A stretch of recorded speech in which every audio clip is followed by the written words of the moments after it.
मेरा कोई कसूर नहीं था पर फिर भी मैं अनम ਨੂੰ ਲੈ ਕੇ ਪਹੁੰਚੀ ਕਸੂਰ स्वीट्स जो कि है सदर बाजार में। It's such a crowdy place, तो आज हमने भी सोचा क्यों ना इत्थे जाके अन्नी पा देंगे। यहाँ पर हर तरह के लड्डू शड्डू और बर्फियाँ आपको मिल जाएंगी। ये नाश्ते के लिहाज से एक बेस्ट पॉइंट है। हलवाई यहाँ पर पूड़ियाँ घुमा घुमा कर गर्म ऑयल में ऐसे फेंकते थे जिन जैसे सुतेलियाँ होंगी हैं।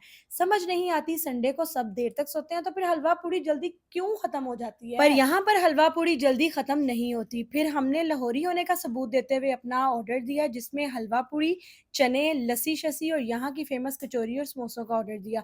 समोसे हम तक नहीं पहुँच सके क्योंकि वो ख़त्म हो चुके थे। जैसे ही हमने ऑर्डर सामने गरमा-गरम देखा तो हमारे मुँह में तो पानी आ गया।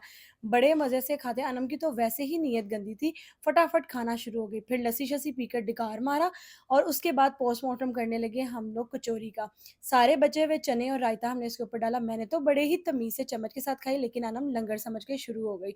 और फिर इसको कौन रोके? अगर आपने भी यहाँ से नाश्ता किया हुआ है तो कमेंट में